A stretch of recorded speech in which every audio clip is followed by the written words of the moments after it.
Okay, what other functions do we need power series of that we haven't already done? Let's do the power series for sine.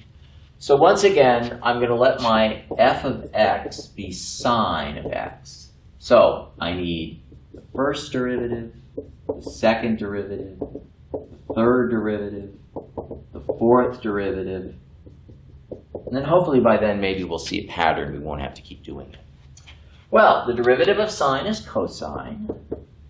The derivative of cosine is negative sine. The derivative of negative sine is negative cosine. And then we're just back to sine. That is, the nice thing about sine and cosine is their derivatives repeat every 4. They're periodic that way. So once again, I now need to plug 0 into each of these derivatives. So f of 0 is sine of 0, which is 0. F prime of 0 is cosine of 0, which is 1. F double prime of 0 is negative sine of 0, which is 0 again. F triple prime of 0 is minus cosine of 0, which is negative 1. And then the next one, we're going to be back at 0.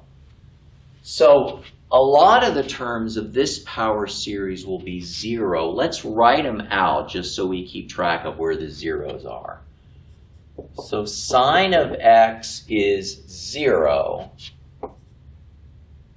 plus 1 times x to the first over 1 factorial plus 0 times x squared over 2 factorial plus negative 1 times x cubed over 3 factorial plus 0 times x to the fourth over 4 factorial.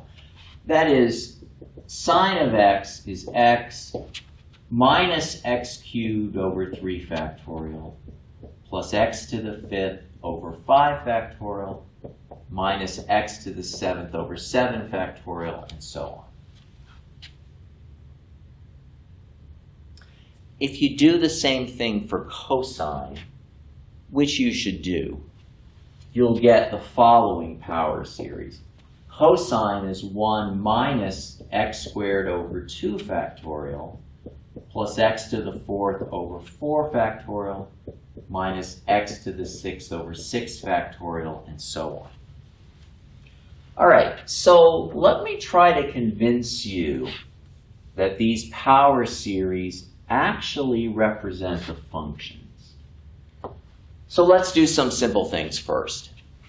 Sine of 0 is 0. If I plug 0 in over here, I get 0 minus 0 plus 0 minus 0. That works. Cosine of 0 is 1. If I plug 0 in over here, I get 1 minus 0 plus 0 minus 0. So that does indeed give me 1. Okay, so far so good. Let's try the derivative. We know the derivative of sine is cosine. So let's take the derivative of x minus x cubed over 3 factorial plus x to the fifth over 5 factorial minus x to the seventh over 7 factorial. Again, we can do this term by term. The derivative of x is 1. The derivative of x cubed is 3x squared over 3 factorial. The derivative of x to the fifth is 5x to the fourth over 5 factorial. The derivative of x to the seventh is 7x to the sixth over 7 factorial. And if you simplify these, 3 factorial is 3 times 2 times 1, but the 3's cancel. So this is just x squared over 2 factorial. Here, 5 factorial is 5 times 4 times 3 times 2 times 1, but the 5's cancel. So that's x to the fourth over 4 factorial. Similarly, this is x to the sixth over 6 factorial.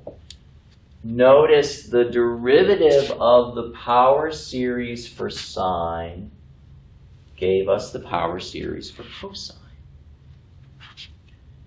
In fact, if you define sine and cosine as these power series, you can recreate all of trigonometry just by using these definitions and never even think about triangles.